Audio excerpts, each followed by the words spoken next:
Okay, so let's take a look at how you can draw a swarm plot in Python using Seaborn library. So first thing, we are going to open terminal or command prompt, and here I'm going to type in pip install and then Seaborn. Once you have this library installed, next would be to also use Jupyter-lab. Right, once we have Python, Jupyter and Seaborn, we are ready to plot. Right, so let's open Jupyter server so that we can go to dashboard and open Jupyter notebook. Right, so here first thing we will be opening the notebook, then we will create some data. As you can see, this is the previous plot. Now for swarm plot, I'm going to first open the numpy as np, then import the Seaborn as SNS, and then import random. Right, then let's say rng equals to np.random.random state. Right, and here next is making sure to use variable rng.normal, and here I can have 0.1 and then size set to 400.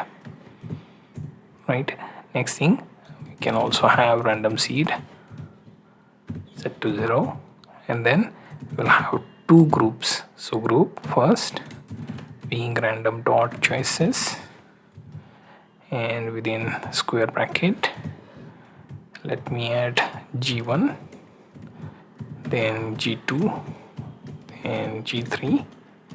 Right, and then k set to 400. Right, and then group 2 equals to random dot choices, and within square bracket we have like a, then b, right, and then k set to 400. Now we have group and group 2, we can go ahead forming our data frame. So now here within single quote I can assign the variable to variable and also group to group. Right, group 2, group 2. Right, once we have all of these done, we can go ahead forming swarm plot. Right, now the next thing, for that we will be simply using sns dot swarm plot and x set to variable, close that, and then run the code, and we have our basic swarm plot. We can also assign our data to data frame, and it should eventually show the same output. As you can see, pretty much same output. Now can shift this orientation to vertical. For that I will simply use say y set to variable. Let's see how that goes. As you can see, it will show me the vertical orientation. Right, now we can also add the amount of points with the help of size parameter set to 4. We run this, we'll have that within our output. Similarly, I can change the color here to something else, like say dark sea green. Let's see if that works. You can see it has changed as well. I can also add border color and width. For that I can use comma and then edge color set to red and line width set to 0.5, right? So let's run it and see how that would go. As you can see, edge color we have for it. Can change that to say blue. Let's see if that works. And we have blue color. Meanwhile, the color of our points remains green, right? Similarly, I can also experiment with creating your swarm plot with group values, right? For that, I can remove everything. Let's start from scratch.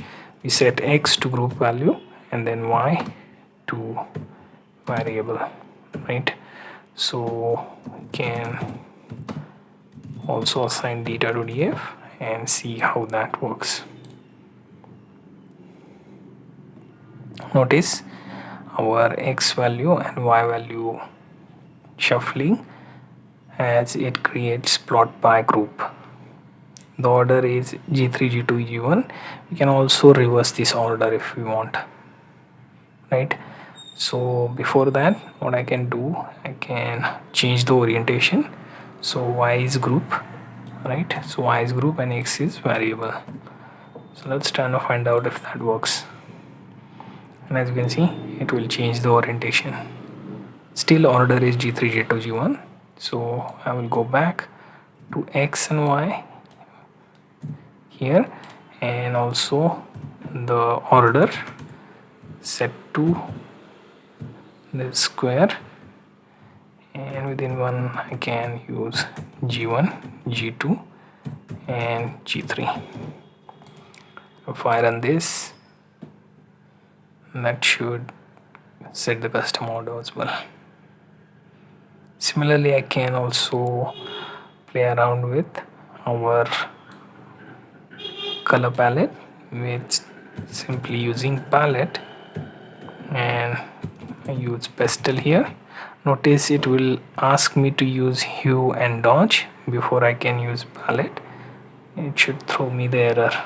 Okay, notice that it is throwing the error, so I will have to check the hue and dodge argument as well, so it won't throw that error. However, our pastel color palette is here, right? So let's try to work with hue, where we can set the group to for hue and dodge set to only either true or false. So we'll stick with that and run. Notice you won't see the error for hue anymore. We got our group. Also we got legend for value for a and b as we assigned previously, and it will reflect within our plot as well. Okay, so what we have done so far is we managed to plot the basic swarm plot, then we managed to change its orientation based on value of phi. We also adjusted the points, size of points, then we changed the fill color using color argument, then we changed the border and color, right? Then we changed the plot by group, right? Then we also changed the plot by group orientation, right? Change the custom order, then color palette, finally hue and dodge argument. All of that is pretty much we have covered, right? You can go ahead and experiment with some of the color palettes. You can also remove your x tick, y tick values along with your typical square plot, and only display the swarm plot without those. That is also possible. I have shown how to do similar in Seaborn with other plots, so you may want to check that. So you get the idea how to work with swarm plot in Seaborn of Python. Okay, so let's try an experiment with CMap values if those are applicable. So instead of palette, we can use CMap. We can try on, let's say, blues, and let's see if that works. So notice that it is throwing some of the errors. Parameter CMap will be ignored and no data for kernel mapping for particular swarm, right? So that's one of the things that may happen. We may also take a look at option like, let's say we can use gradient, but that may also not work. Let's see if we have C bar set to true. Considering we don't have C bar, that won't work as well because we are not using any gradient, so C bar won't work, right? So what doesn't work? CMap doesn't work, C bar also doesn't work. And we can also take a look at xtick and ytick values. So xtick label set to false, right? So if we run this, that too doesn't work. So if we try xtick and ytick, both would lead to false, right? So that's one of the things you will notice, right? So you will have to play by the rules of your swarm properties. It doesn't have xtick ytick value adjustments. It doesn't allow you to work with CMap, so no color sets, right? So you are pretty much left with some of these properties to use in your code. So try and experiment what works. Even C bar doesn't work. So if you try and use C bar set to true and false, it won't let you do that as well.